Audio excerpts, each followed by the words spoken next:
And they said, so what do you do at the Thanksgiving table when you've got terrible relatives? And I said, well, it's easy. I said, you anticipate, you plan, so you know what it is you're doing.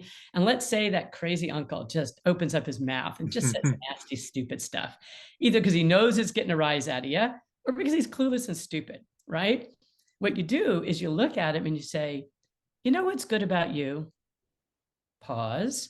Who doesn't be quiet after that sentence, Deb? Your ears are boing. I want to hear what they have to say. And then you say something. What does it make a difference? Your passion, your commitment, your curiosity, your interest, whatever, some kind of an adjective. And then you say, and I'd like to stay friends with you. Mm. And if we keep having this conversation, we won't. Mm. Okay? Mm. Now, who's got the power in that interchange? Mm. Right? And it was done deftly and sophisticated and easily without you getting all ramped up and someone having to take a Xanax or liquor because they're all stressed out.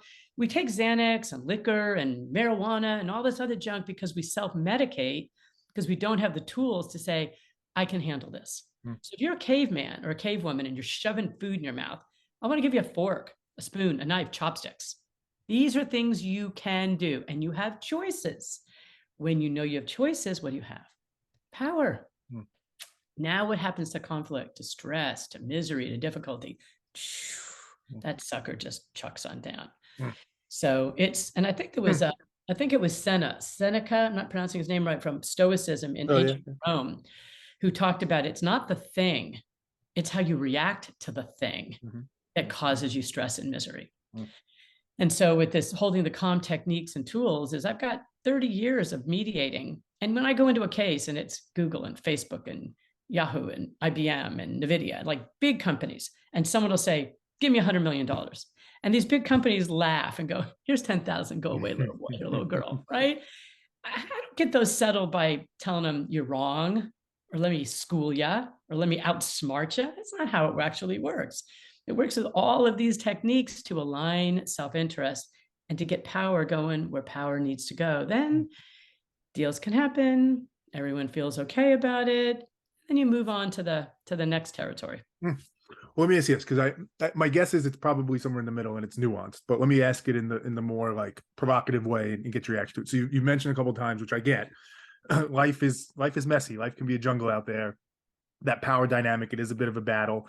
You used the word at one point, like manipulate them, figure it out. And I think I know what you mean by that. But I'm curious, in the spirit of the show and just, having an honest conversation, is it that? Like, are these tools used to, in some ways, manipulate people to ultimately get to what you want? Which some people will hear that and be like, ooh, I hope not, because that sounds terrible. And maybe it is. We could talk about it. But is that what it is? Is there kind of a view on this, if you zoom all the way out, that like life, this whole thing is very much, as you said in your theory, a game of power being shifted back and forth.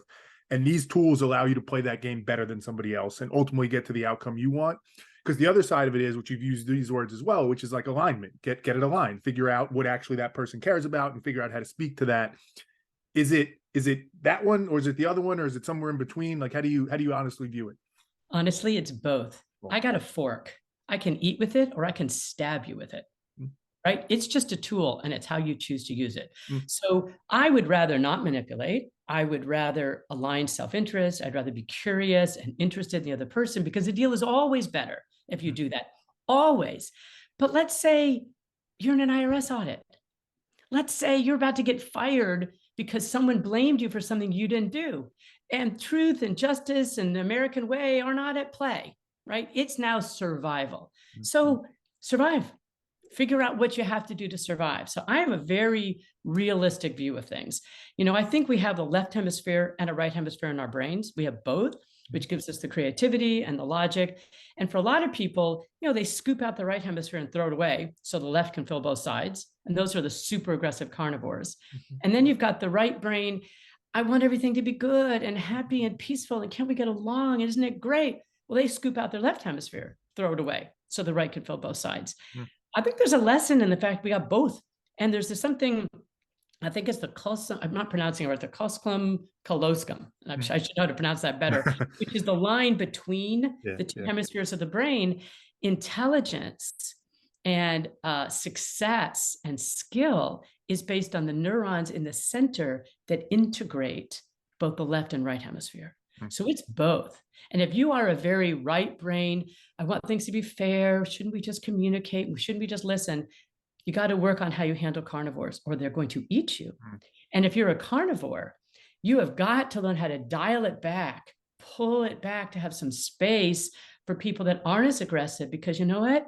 They got great value and they might save your bacon one day. Mm. So having that, but see, notice even how I answered the question. What's the first thing I did was I hit self-interest. Mm. And how do you identify it and how do you align it? That's honestly, that's the key to everything.